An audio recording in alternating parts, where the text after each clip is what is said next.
제가 이렇게 작은 성경책을 들고 다니는데 들고 다니는 이유가 있습니다.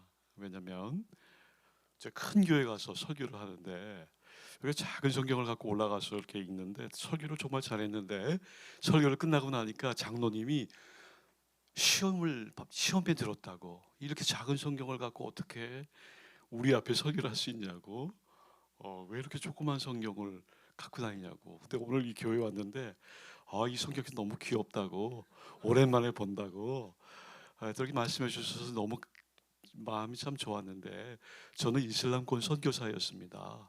그러니까 이 성경책을 호주 머릿속에 들고 다녀서 버스에서도 읽고 어디든지 읽고 이제 이만한 성경 들고 다닐 수가 없잖아요. 그런 이유가 있었습니다. 그러니까 그때는 뭐 스마트폰도 없었고 성경을 봐야 되는데, 그렇죠? 근데 이만한 성경을 들고 다닐 수가 없잖아요.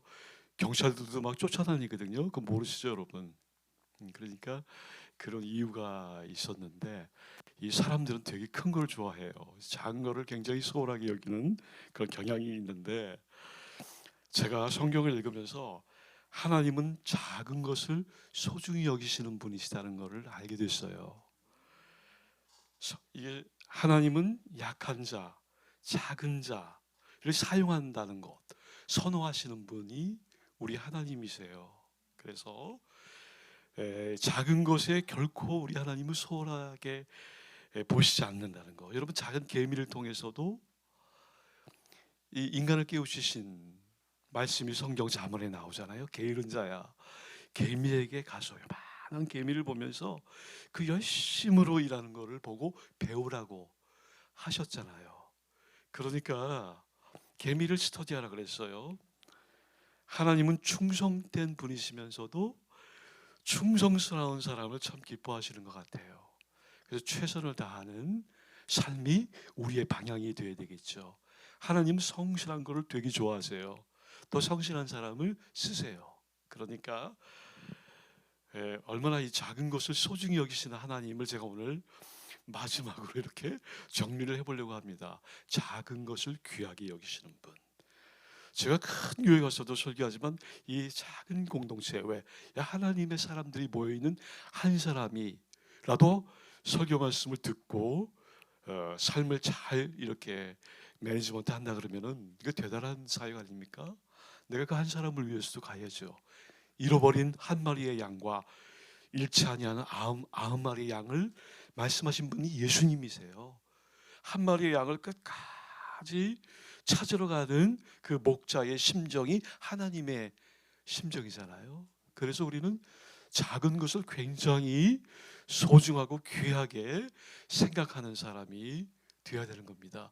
목사님이 저한테 설교를 부탁했는데 뭘 부탁했냐면은 기도에 대해서, 사실 기도에 대한 연구를 되게 많이 했습니다. 사실은 기도 세미나를 할 수도 있는데, 제가 이 교회를 위해서 기도하다가 기도도 중요하고 또 성경 전반적인 이 네 번의 설교에 이 교회에 필요한 것이 무엇일까 기도하다가 이렇게 이제 네 가지 기도를 좀 색다르게 구성을 했는데, 목사님이 또 저한테 연락이 왔어요. 총 주제를 하나 선택해 달라고. 야, 이거 총 주제를 선택해 달라는 교회는 또 처음 봤어요. 그래서 무엇으로 내가 선택할까 하다가 하나님의 역사는 비참함과 가난함 속에서 완성되었다. 제가 성경을 읽다가 이걸 발견하게 된 거예요.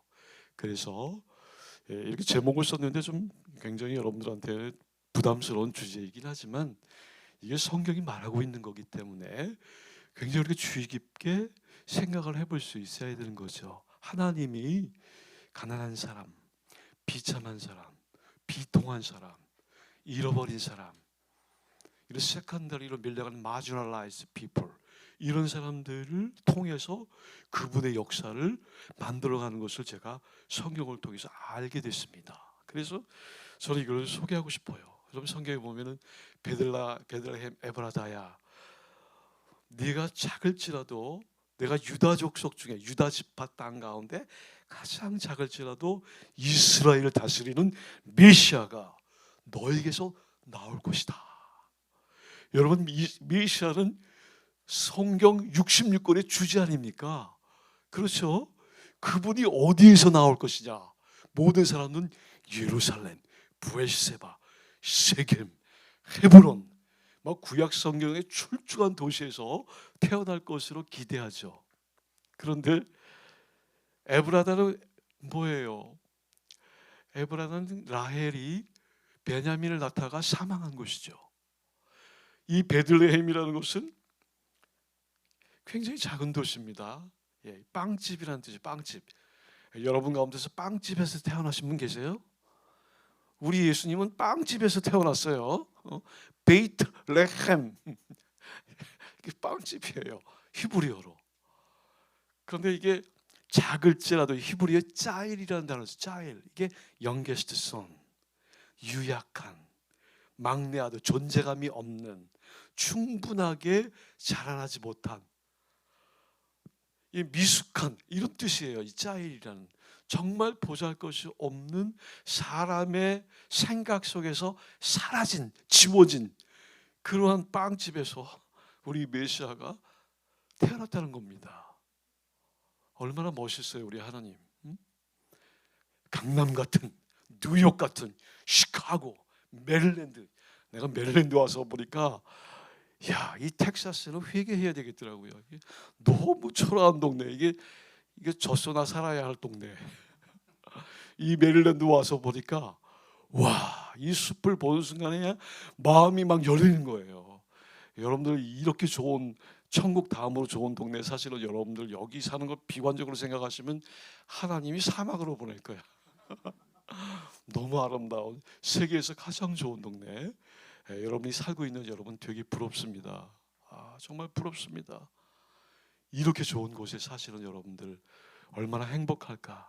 하나님의 손길이 그냥 가득히 있는 이렇게 아름다운 곳에 여러분이 택함 받아서 살고 계세요. 나 정말 확인시켜 드리고 싶어요. 아름다운 곳이에요.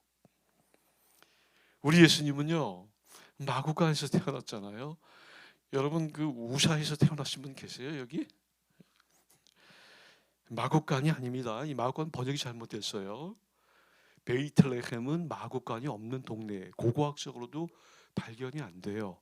마구간, 말들이 사는 곳. 말은 누가 탑니까? 고위 관직들이 타는 말, 그 짐승이죠. 성경이 말이 나오면 유심하게 봐야 됩니다. 이거 대단한 짐승이에요. 예수님 뭘 타셨죠? 어린 나귀를 탔어요. 여러분, 어린 나귀 태어난 지 얼마 안 됐는데 원래 나귀는요, 무릎이 강한 짐승입니다. 그래서 한 호멜, 성경에 보면은 나귀가 한 호멜을 지고 간다 그랬어요. 호멜이 몇 킬로죠? 모르시죠, 여러분? 목사님도 몰라요. 그래서 저 같은 사람이 되게 필요해요. 저는 공부하는 걸 되게 좋아하거든요. 220kg예요. 220kg예요. 당나귀는 성인 세 사람의 무게를 지탱하고 갈 수 있습니다. 그래서 이스라엘이라는 이 굴곡지 사냐를 이렇게 짐승을 그 짐을 들고 갈 수 있는 짐승이에요. 하나님이 그렇게 만들었어요. 어린 나귀도 굉장히 튼튼합니다. 그래서 무설론 예수님이 굉장히 빈약했을 거예요. 뭘 드셨겠습니까, 예수님이? 빵 조각, 물 한 병. 어쩌다가 갈릴리에 가시면 베드로 피쉬, 세인트 피터스 피쉬 그런 거 요만한 거 드시고 영양 부조로 평생 시달렸을 거예요. 굉장히 말랐을 거예요. 뭘 먹었겠습니까, 그 시대에? 그렇게 가벼운 예수님도 어리 태어난 지 얼마 안 된 나귀. 예수님이 말을 타고 왕으로 오셔야 되는데 겸손하게 날개를 접으신 그분이 서민들에게 맞춰서 그 어린 나귀를 타고, 왕이니까 짐승을 타고 와야 됩니다. 왕은 입성할 때 동물을 타야 됩니다. 그렇게 법이에요. 근데 말을 타고 오셔야 될 그분이, 여러분 말을 타면 얼마나 사람들의 마음에 상처가 되겠어요. 그래서 왕이라도 짐승을 타고 와야 되는데 어린 나귀, 자기 소유도 아니에요. 빌려온 어린 새끼를 타고 그 왕이 예루살렘 쪽으로 오시는 거예요. 여러분 그 예수님의 모습을 한번 상상해 보세요. 그분의 메시아 왕인데 예루살렘 쪽으로 오신다는 예언을 이루시기 위해서 그 작은 짐승을 타고 오시는 예수님. 호산나, 호쉐나, 히브리어로 Please save us 이 뜻이에요. 그게 그러니까 그 절망의 환경에 처한 그 예루살렘에 몰려온 사람들이 왕이 오신다니까 우리를 제발 구원해 주세요. 이 로마의 학정에서 우리 민족을 새롭게 만들어 주세요. 그게 호산나예요. 그게 굉장히 참 비극적인 내용입니다. 사실은 그 희망적인 말이 아니죠. 그들의 심정 속에 억눌린 고통을 분출한 거예요. 그 속에서 예수님이 예루살렘 성으로 들어오시는 거예요. 그 성경을 우리가 잘 원문적으로 살펴야 하는 이유가 있어요. 저는 룻기서 읽다가 이 룻기서 히브리어를 읽었는데요. 어마어마한 내용이 그 속에 담겨 있어요. 저는 오늘 룻기서를 언젠가 한번 정말 그걸 1장부터 그 비극적인 스토리에서 어떻게 하나님이 회복시켰는지 그 이야기를 좀 하고 싶었어요. 근데 오늘 룻기서 조금만 얘기를 할게요. 근데 지금 예수님이 마국간에서 태어난 것이 아니라 동굴에서 태어났어요. 고수 동굴처럼 긴 동굴이 아니라 요만한 동굴이에요. 팔레스타인에는요 동굴이 수천 개가 있습니다. 여러분 안 가보셨잖아요. 그래가지고 집집마다 동굴 위에 집을 짓고 그 밑에는 염소하고 양과 또 약간 부유하면 당나귀까지 넣어서 키워요. 겨울에 비가 오니까 거기도 춥잖아요. 그 안에다 놓고 돌구유를 만들어 놓고 거기서 그 예수님이 돌구유에 눕혀진 거예요. 이 짐승들이 사는 그 동굴에서. 카타류마라는 이 헬라어를 잘못 번역했어요. 인으로 번역을 한 거예요. 인. 여관으로 번역해가지고 크리스마스 때 맨날 가서 여관 두들기는 이 선극이 나오는데 회개해야 됩니다. 이거 모르고 그거 하는 거예요. 카타류마라는 거. 원래 순덕케야는 함께 거주하는 여관인데 카타류마라고 썼어요. 시너지, 심포니, 신, together, 포니 소리를 내다. 그 심포니가 그 뜻이잖아요. 함께 소리를 내다. 그래서 이 신도케야가 아니라 카타류마는 카타 옆에 류마 붙어 있는 게스트룸. 그래서 1세기 당시에 가옥 구조를 다 조사했거든요. 공부했어요. 도대체 예수님 당시에는 어떻게 사람들이 살았을까 궁금하지 않아요, 여러분? 저는 되게 궁금했어요. 그래서 되게 원베드룸, 그 다음에 투베드룸, 조금 부자면은 2층을 지어놓고 아래는 동물을 키우고 2층에는 이렇게 방 2개. 어떤 경우는 응접실 그 정도였어요, 딱. 그런데 예수님이 이제 어머니가 이렇게 배가 불러서 내려오는데 이미 딱 갔더니 카타류마에 다 사람들이 차 있는 거예요.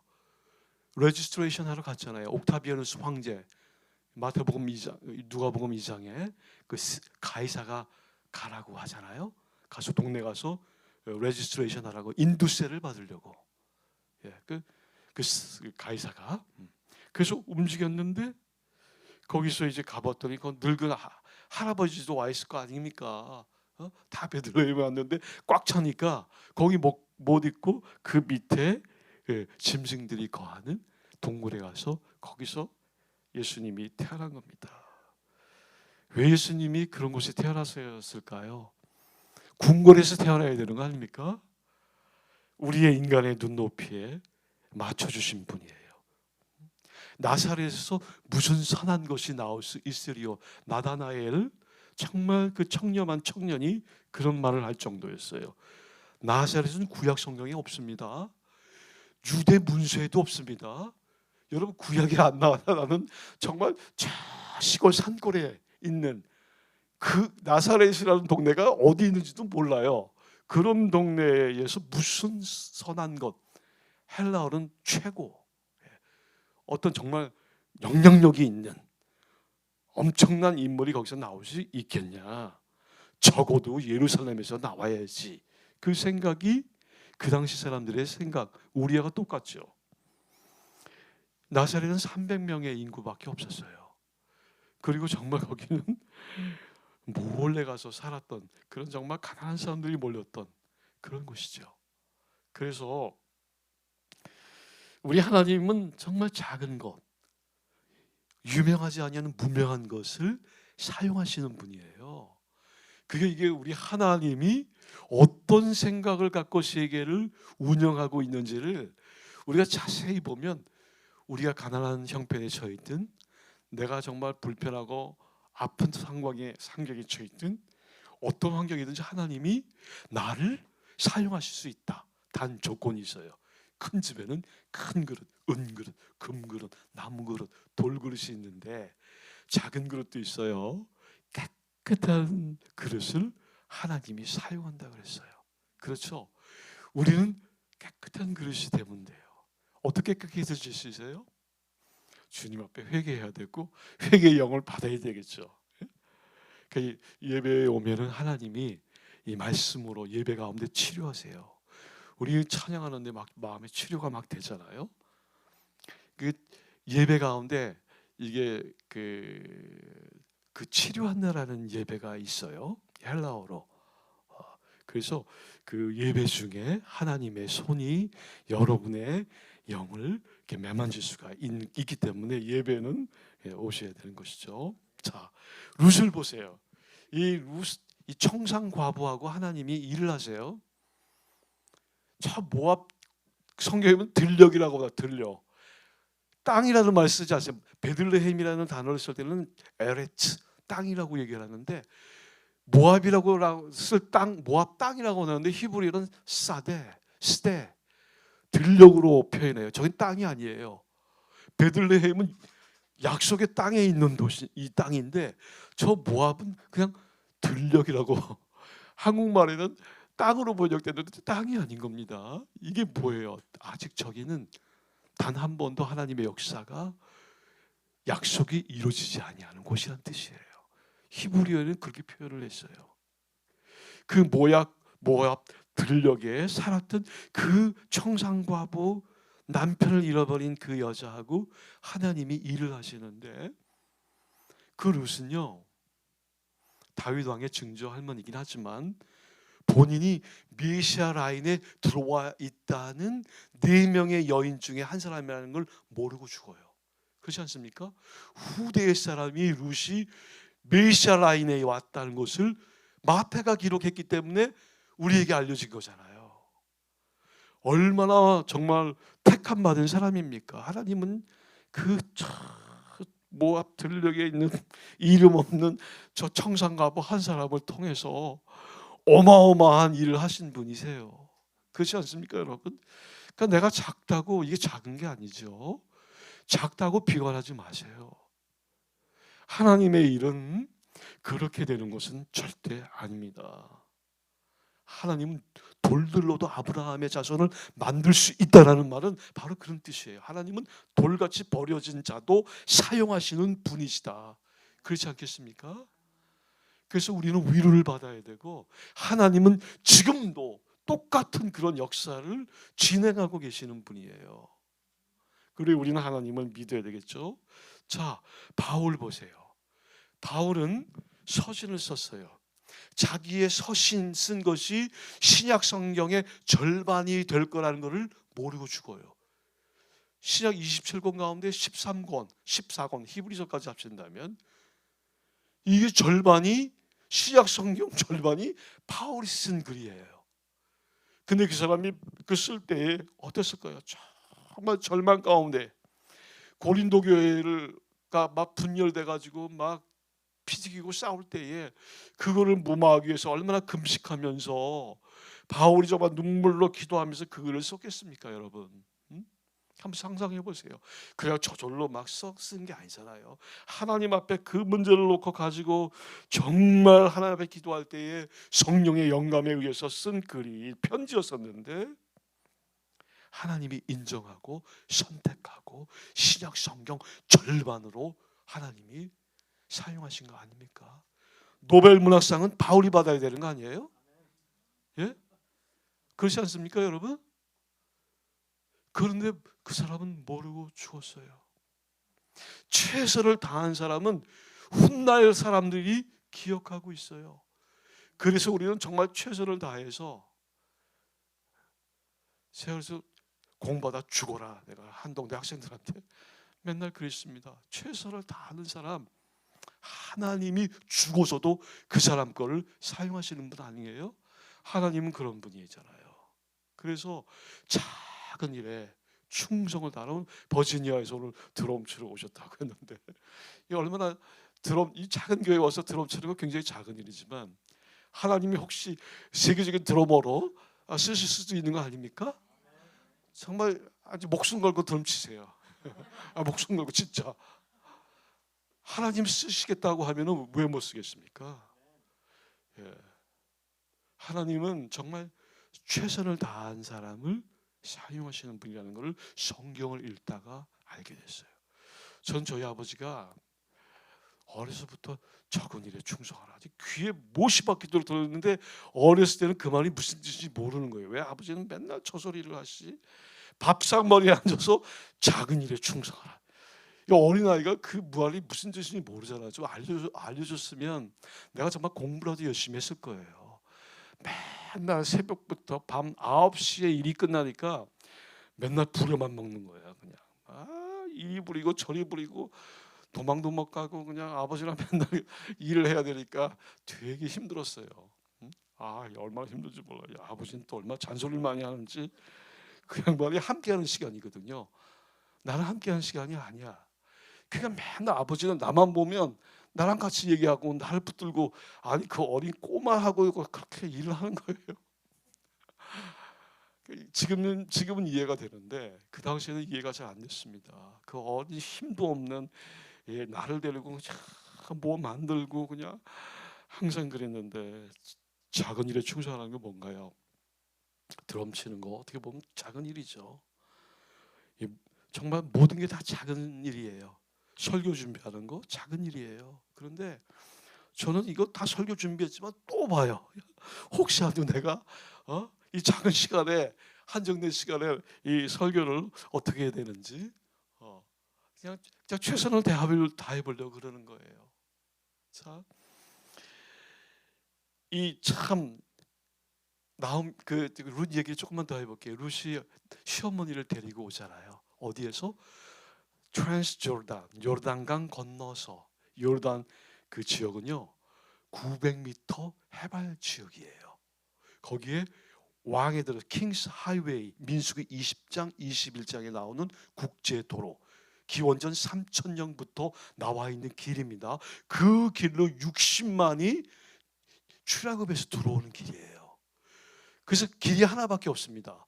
여러분 사막으로 못 갑니다. 그 길로 와야 돼요. 그 길이 다마스커스 시리아의 수도까지 다메섹이라고 하는 곳으로 가고, 저 북쪽으로 해가지고 바그다드 쪽으로 해가지고 중국까지 연결되어 있는 길이에요. 실크로드의 마지막 종착역이 이스탄불, 컨스탄티노플이에요. 그래서 그랜드 바자르가 모든 실크로드에서 오는 동방의 물건들이 모이는 것이 이스탄불의 그랜드 바자르예요. 거기서 배에 선적해서 유럽으로 가는 거예요. 그러니까 이게 그 국제도로가 옛날부터 있어서 길로만 다녀야 되는 겁니다. 그 길을 따라서 그 900m로 그 어머니를 모시고 가는데 어머니 혼자 보낼 수 없는 거예요. 룻이 끝까지 가요. 거기에 히브리어로 나오는데 거기 이런 말이 있어요. 룻이 시어머니를 붙여쳤더라. 이 붙여쳤더라는 말이 무슨 뜻이에요, 여러분? 붙여쳤더라. 그 히브리어는 다바크예요. 다바크는 무슨 뜻이냐면은 껌이죠, 껌. 껌을 씹었는데 양쪽으로 이렇게 나눌 수 있잖아요, 입안에서. 근데 다시 하나로 붙는 거. 풀이 완전히 둘로 붙일 때 사용하는 단어가 다바크예요. 다바크라고 쓴 거예요. 그 완전히 이 룻이 시어머니를 이렇게 붙잡고 부축해서 넘어지지 않도록. 왜? 해발 800m에서 이 사해까지 내려오는 데는 사해는 마이너스 400m. 전 세계에서 가장 낮은 호수, 바다는 아니고요. 짠물 호수죠. 마이너스 430m. 지금 점점 날아가니까. 거기서 베들레헴은 해발 800m입니다. 이게 어마어마하게 험한 길이에요. 시어머니 혼자 저 가게 하셨다가는 다리 부러질지도 모르고 강도 만날지도 모르고. 그러니까 이 룻이 그 시어머니가 너무 불쌍한 거예요. 근데 시어머니는 또 얼마나 자부를 사랑했는지 몰라. 두 내용을 보면요, 막 눈물 겨울 정도로 나오미가 그 자기 자부에 대해서 굉장히 감사한 마음을 갖고 있습니다. 그 어머니가 넘어질까 봐 모시고 베들레헴까지 가는 거예요. 무슨 소망이 있겠어요? 그 어머니가 뭐 재산이 있습니까? 돈이 있습니까? 뭐 비전이 있습니까? 늙어 죽을 때까지 그분을 모시고 살아야 되잖아요. 결혼할 수 있겠습니까? 정말 그 룻에게는 아무것도 없었어요. 근데 하나가 있었어요. 히브리어로 헤세드. 다 같이 헤세드. 이 헤세드의 사랑이 뭐냐면 여호와께 감사하세. 그는 선하시고 인자하심이 영원하도다. 인자, mercy라는 단어가 헤세드예요. 시편 23편에 보면 주의 선하심과 인자하심이 정녕 나를 따르리니 내가 여호와의 집에 영원히 거할 것이다. 주의 선하심과 인자하심, 헤세드.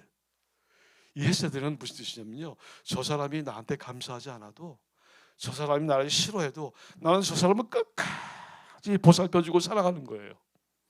감사 안 해. 아주 고약한 사람이야. 내가 자기를 저렇게 정말 헌신적으로 섬기고 지금까지 고생하고 돌봐주는데 감사하지 않아. 그래도 끝까지 사랑하는 거예요. 저 사람을 그냥 정말 온 영혼을 다해서 하나님의 사랑이에요. 그게.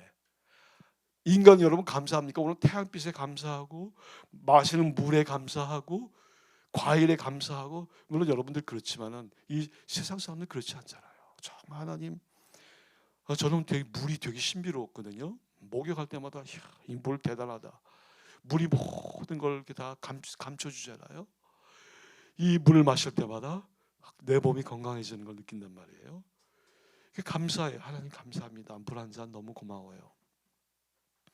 근데 고맙다고 표현하지 않잖아요. 그런데도 불구하고 하나님은 계속 사랑을 쏟아부어요. 그게 헤세드의 사랑이에요. 아가페 사랑보다 더 높아요. 하나님만이 할 수 있는 사랑인데 룻이 그게 있었어요. 성경의 히브리어에 나와요. 너의 처음 나중 사랑이 처음 사랑보다 더하도다. 처음 인자가 더하다. 그 인자. 야, 이 룻이 하나님의 사랑을 소유했던 여자였구나. 그래서 그 어머니를 모시고 거기를 데려가는구나. 그런데 보세요. 성경에 보면은요, 한 남의 그 밭에 가가지고요, 그 여자가 뒤집어 쓰고, 그러니까 성적인 하라스먼트도 있었습니다. 그 나오잖아요, 성경에. 보아스가 보호하죠. 그 남의 그 젊은 여자가 그 가서 이삭 줍기를 하는데 그것도 얼마나 열심히 줍는지 몰라요, 그죠? 적당히 그냥 눈치 봐가면서 줍는 게 아니라 최선을 다해서 오늘은 이 집, 내일은 저 집, 그냥 밤마다 돌아다니면서 그 이삭을 다 주워 모으는 거예요. 왜? 어머니를 봉양하고 그 이삭을 팔아서 뭘 만들어야 될까? 옷이라도 사야 되는 거 아닙니까? 그 겨울철에 추운데. 그렇게 열심히 그 모압 여인이 그렇게 열심히 일하는 거예요. 작은 일에 충성을 다하는 거예요. 그러니까 하나님이 보고 계시죠. 시어머니가 보고 계시죠. 동네 사람들이 보고 있죠. 말 안 해도요, 다 알게 되어 있습니다. 그렇죠? 말 안 해도 다 알아요, 여러분. 우리 목사님이 얼마나 성실하게 목회하는지 여러분 다 알고 계시잖아요. 하나님이 알고 계시는데 사람에게 인정받을 필요 없습니다. 사람의 눈은 불안한 눈이에요. 사람은 외모를 보거니와 나 여호와는 중심을 본다. 그게 외모가 아닙니다. 어피어런스가 아니에요. 히브리어에 양눈, 두 눈, 쌍수, 두알, 히브리어에 이게 문법적으로 두 눈으로, 여러분 한 눈 이렇게 가려봐요. 이렇게 한 눈 한번 이렇게 눈 감아, 이렇게 한 눈으로 다시 한번 떠보세요. 다시 한번 감아보세요. 자, 성경에 애꾸눈이라고 얘기 안 했습니다. 양눈으로. 인간은 두 눈으로 보지만 나 여호와는 마음을 본다가 아닙니다. 마음으로 본다예요. 불쌍한 마음으로 보고 긍휼의 마음으로 보고 나의 처지 그대로, 내가 처한 이 환경 그대로를 보시는 분이에요. 하나님은 우리를 그분의 사랑스러운 마음으로 보십니다. 히브리에 그렇게 써 있어요. 마음으로 보시는 하나님이에요. 그래서 우리는 배워야 돼요. 사람을 볼 때 예수님의 마음으로 봐야 돼요. 왜 저 사람 저렇게 꼴불견같이 행동하고 있지? 우리는 두 눈으로 보니까 꼴불견만 보이는데 그 사람이 당하고 있는 비하인드, 그 뒷모습의 삶을 모르잖아요. 어떻게 알아요? 가봤어요? 그분이 처한 경제적인 환경을 알고 있어요? 그분이 얼마나 렌트비 때문에 고민하고 고통스러워한지 알고 있어요? 모르잖아요. 그 얼굴이 막 찌그러져 있는 거예요. 아, 저 사람은 저렇게 인상을 저러고 있지? 그게 두 눈으로, 신체 기관 중에서 가장 불안한 기관이 눈이에요. 눈으로 다 범죄했잖아요. 누가? 하와가. 눈을 믿으면 안 됩니다. 눈 굉장히, 그래서 안목의 정욕이라고 나, 안목, 두 눈의 정욕이란 말이에요. 눈으로 평가하면 다 실패합니다. 그래서 경고한 거예요. 요한을 통해서. 안목의 정욕. 우리 하나님처럼 마음으로 상대를 볼 수 있는, 따뜻한 마음으로 인간을 살필 수 있는 그러한 은혜를 받아야 되는 것이죠. 이제부터는 마음으로 보는 훈련을 했으면 좋겠습니다. 우리 마음으로, 우리 하나님이 마음으로 우리를 본다 하셨으니까. 근데 한 에바를 거둬요. 한 에바. 야, 한 에바를 저 밑에 골짜기에 밭이 있고 산에 집이 있습니다. 지금도 그래요. 거기서 한 에바쯤 가지고 가는데, 한 에바가 몇 킬로예요? 우리 목사님도 모릅니다. 이게 목사님 잘못이 아니에요. 신학자들이 안 가르쳐서 그런 거예요. 목사님 중에 한 에바 물어보면 아는 사람 한 사람도 없어요. 원래 그게 당연한 겁니다. 한 에바는 22kg예요. 그래서 10 에바는 한 호멜이에요. 220kg 당나귀. 22kg는 장정이 들고 갈 수 있는. 근데 그 어린 모압 소녀와 같은 그 여인이 22kg 그거 다 까가지고 22kg를 메고 시어머니한테 가는 거예요. 이야, 남의 밭에서 22kg를 주울 정도까지 얼마나 열심히 그냥 일을 했겠습니까? 예? 정말 이 헤세디의 사랑 때문에 그래요. 얼마나 참 이 작은 이 소망이 있습니까? 제가 우리 목사님이 20분까지 아직 15분 남았습니다. 15분 동안 이제 오늘 결론을 내가 맺을게요. 너무 중요한 말이 여기에. 진짜 제가 이 성경은 너무 중요한 성경을 오늘 가지고 나왔는데요. 로마서 9장에 있는 내용이잖아요. 그렇죠? 이것도 작은 것에 대한 내용입니다. 에서와 야곱에 대한 스토리잖아요. 이게 오늘 지금 이 서론적으로 얘기한 것하고 굉장히 일맥상통한 부분입니다. 여기 보면은 하나만 읽어보면 되는데 제가 읽어드릴게요. 리브가에게 이르되 12절입니다. 큰 자가 어린 자를 섬기리라 하셨나니 13절 기록된 바 내가 야곱은 사랑하고 에서를 미워하였다 하신과 같으니라. 사도 바울이 이 서신을 쓸 때에 이 두 개의 구절을 구약 성경에서 빌려다가 차용합니다. 창세기에 나오는 기원전 1800년대에 있었던 그 스토리. 내가 야곱은 그 큰 자가 어린 자를 섬길 것이다. 에서가 형님이죠. 동생 야곱을 섬길 것이다. 라고 하나님이 에서의 미션과 야곱의 미션을 따로 분리해서 리브가에게 넣어준 겁니다. 네 복 중에서 두 사람이 싸운다 얘기하지 않고 두 민족이 싸운다 그랬죠. 그죠? 두 민족으로 봤습니다. 와, 민족. 두 아이가 아니에요. 벌써 리브가에게 하나님이 계시를 하셨어요. 너희 배 안에 쌍둥이인데 두 민족이 너희 안에 있다.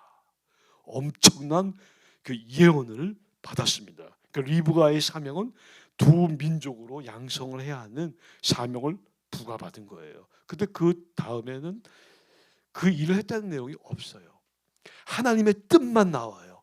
하나님의 뜻이 있으면 인간이 그것을 성취해야 되는데 성취하는 데까지는 엄청난 노력, 작은 일에 충성을 다해야 되는데 그 했다는 내용은 또 나오지 않아요. 그 다음에 두 번째 예언은 말라기서에 나오는 말라기의 예언의 말씀을 여기다가 담아요. 야곱을 사랑하고 에서를 미워했다. 기원전 400년 페르시아 때에 있었던 내용을 가져다가 로마서에 넣는 거예요. 즉 1400년 동안의 인터벌 기간이 있었습니다. 처음에는 큰 자가 작은 자를 섬기리라. 그리고 1400년 동안 하나님이 섬기는지 안 섬기는지 보는 거예요. 쫙 보는 거예요. 1400년 동안 에서에게 준 미션이 이루어지는지 안 이루어지는지 1400년 동안 그걸 봐요. 그리고 말라기서에 가가지고 이 녀석들이 정신 못 차렸네. 하나님의 계획, 야곱에게 지금 메시아는 두 라인으로 올 수 없잖아요. 한 라인이 선택해야 되는데 하나님의 선택은 절대적이죠. 에서를 선택하지 않으면 야곱을 선택을 했어요. 그 연약한 동생 짜일로 나와. 짜일, 그것도 아까 제가 짜일 설명했죠. 영게스트, 유약한, 성숙하지 못한. 야곱은 늘 정말 형님은 막 가서 사냥해서 막 고기를 막 잡아오는데 동생은 태생적으로 약해요. 형님은 털이 막 북실북실해가지고 건장한데 야곱은 조용한 인품이에요. 그렇죠? 그래서 야곱은 항상 엄마랑 같이 있어요. 동생이 너무 연약해. 근데 하나님의 선택은 메시아 라인은 야곱을 통해서 와야만 하는 거예요. 그 하나님의 선택은 변개할 수 없습니다. 왜? 하나님이 계획하신 거니까. 그래서 이 형님의 미션은 뭡니까? 우리 동생 야곱을, 내 친동생이잖아요. 혈육을 나눈 엄마가 똑같잖아. 그래서 그 큰 형님이 이 작은 어린 동생을 프로텍트 해야 돼. 프로텍트. 그 고대 근동 사회 속에서 이 동생이 하나님으로부터 이 미션을 받았는데 그 선택이 이루어지도록 이 큰 형님 에서가 어린 동생을 보호해 줘야 되는 사명을, 그 계획을, 그 선택을 에서에게 줬어요. 하나님이 에서 선택 안 한 거 아닙니다. 하나님이 엄청난 선택을 하셨는데 이 사람이 무슨 생각을 하냐면 내가 장자인데, 그 기원전 19세기 18세기의 문화는요, 장자권의 문화가 있었어요. 그 장자권 문화가 어떤 건지 아세요, 여러분? 자, 요셉을 왜 미워했습니까? 요셉이 채색 옷을 입었다 그러잖아요. 근데 그게 채색 옷이 아니에요. 오나먼트. 오나먼트가 뭐죠? 크리스마스 트리에다가 막 장식을 달잖아요. 난 채색 옷이 뭔지 너무 궁금해서 히브리어로 고대 근동부터 다 찾아봤어요. 목사님은 안 찾아도 돼요. 그거까지 찾으려면 목회 못해요. 나같이 공부에 좀 한물 간 사람이 그런 거 해야 되는 거예요. 그게 오나먼트, 막 보석이 달린 거예요. 그러니까 아버지가 그 아들을 너무 귀하니까 막 옷에다가 막 보석 같은 걸 막 달아준 거예요. 이 무슨 뜻이에요? You are my firstborn child. 아버지가 요셉을 선택했구나. 르우벤이 지금 형님이, 큰 형님이 있는데 아버지의 마음은 라헬의 장자 요셉에게 가 있는 거예요. 그래서 저 녀석이 막내인데 우리 집에 아버지의 계대, 아브라함의 계대를 잇네. 여러분, 아브라함의 종이 몇 명이었습니까? 380명. 이삭, 야곱, 그죠? 이삭, 야곱, 그다음 에서. 그 계대를 잇는다는 것은 그 380명 플러스 한 더불어 놨겠죠. 한 500명의 사원을 거느린 대표이사가 되는 겁니다. 장자가 된다는 것은. 그거 탐나지 않겠어요? 그리고 그 당시 문화는 장자 우선 사회였어요. 차자들은 밀려나는 거예요. 아버지의 재산의 50%를 장자가 가져갈 수 있어요. 자, 만약에 아버지에게 100마리의 양이 있었으면 야곱에게 100마리 양이 있었다 봐요. 그러면 요셉이 절반 50마리를 가져가고 나머지 50마리를 10명이 나눠야 되니까 5마리를 가져가야 돼. 자, 요셉은 50마리, 나는 5마리.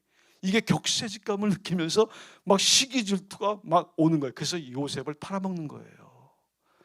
믿음이 있어도요, 아주 이 계산은 능수능란해가지고 그 하나님의 계획을 잊어버리면서 살아. 우리가 믿는 사람이 돼도 하나님 말씀을 잃어버리면서 살아요. 무늬만 크리스찬. 그러니까 하나님의 블레싱을 못 받는 거예요. 하나님 블레싱 받아야 되지 않습니까? 뭐 돈만 받는 게 블레싱입니까? 아니죠.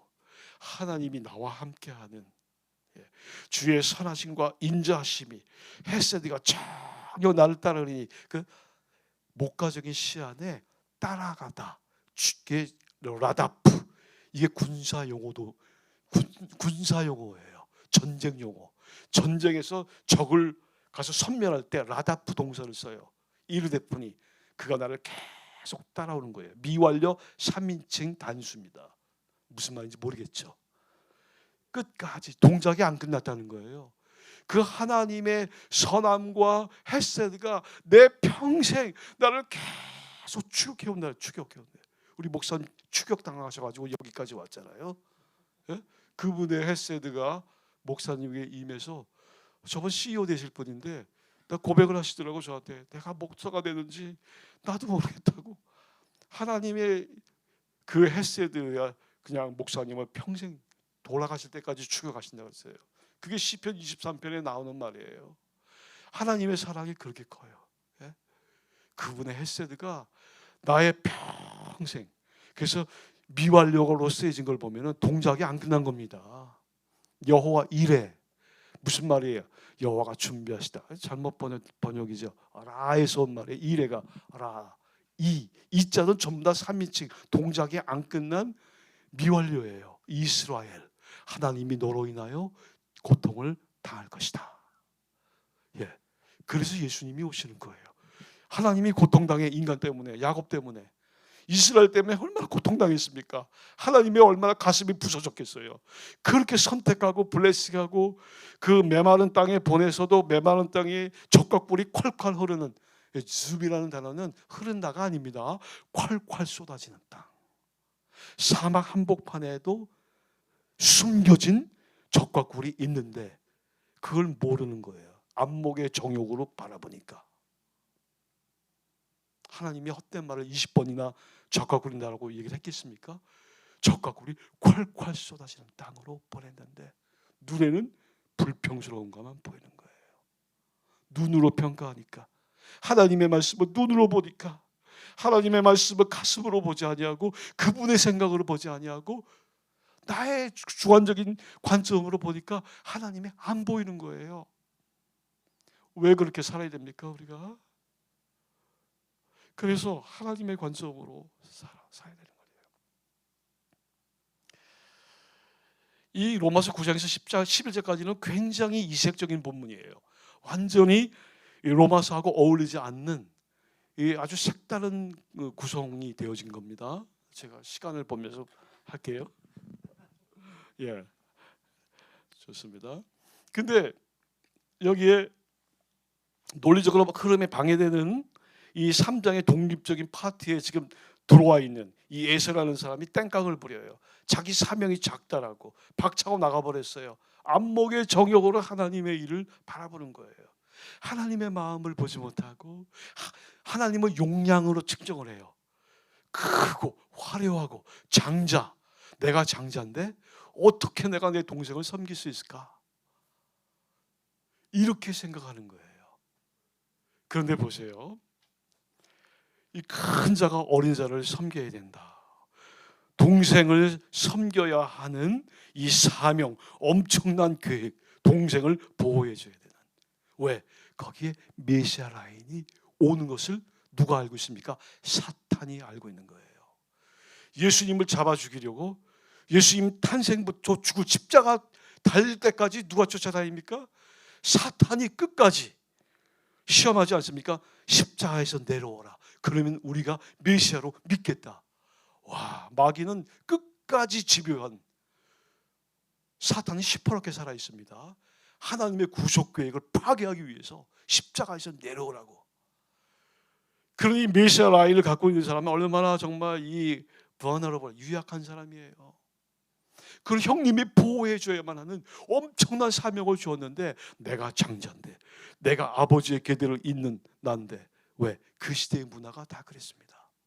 그 하나님이 이 아브라함의 패밀리를 통해서 뭘 지금 계획하고 있어요? 고대 근동 지방에 가지고 있었던 모든 사람들의 수직 구조, vertical structure를 지금 파괴시키고 모든 차자들이 전방에 설 수 있는, 가난한 사람들이, 연약한 사람들이, 잊혀진 사람들이 이렇게 중심에 설 수 있도록 그 문화를 아브라함 패밀리를 통해서 지금 만들어 가려고 하는 겁니다. 그 어마어마한 하나님의 평등주의, 하나님에게는 페이보리티즘이 없다. 로마서에 3번 나옵니다. 근데 페이보리티즘을 갖고 있는 거예요. 야, 하나님이 나를 선택했지. 하나님 내가 우리 독점했지. 이게 리갈리즘 막 이런 것들이, 파티큘러리즘 이런 것들이 막 그냥 자기를 날개를 달고 날아다니는 거예요. 하나님은 그걸 원치 않으셨습니다.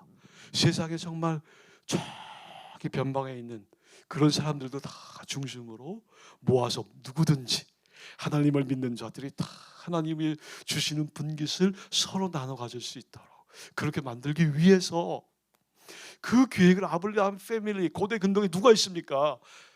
그 느부갓네살 왕하고 할 수 있겠어요? 그 일을 못하는 거죠. 하나님을 깨우친, 하나님이 누구신지, 하나님이 연약한 자를 위해 하고 일하는 그분을 깨달은 아브라함 패밀리를 통해서 그 일을 계획하셨어요. 에서에게 특별 사명을 줬는데 모르는 거예요. 감염됐어, 세속주의에.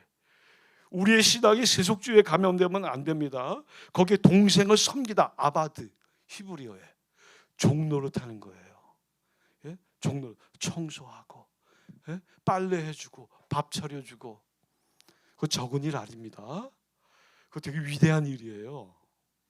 큰 일이에요. 그렇게 하라 그랬어요. 기분이 상당히 나빴습니다. 에서는 뛰쳐나가요.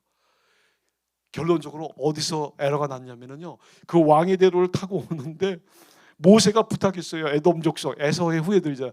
우리가 이 길로 가게 해달라고, 돈 내고 물 사 먹겠다고. 그런데 이런 지하에 거절합니다. 또 보내요, 모세가. 그랬더니 한 번만 더 그러면 우리 칼 갖고 나가겠다고, 칼로 살육하겠다고 그래요. 민수기 나옵니다. 너희 그 길 지나가면은 우리 칼로 아주 박살내버리겠다고. 그래서 모세가 너무 그때 상처받아갖고 이스라엘 백성을 데리고 홍해로 내려갑니다. 내려가는 그 과정 속에 누가 죽어요? 아론 형님이 거기서 사망해요.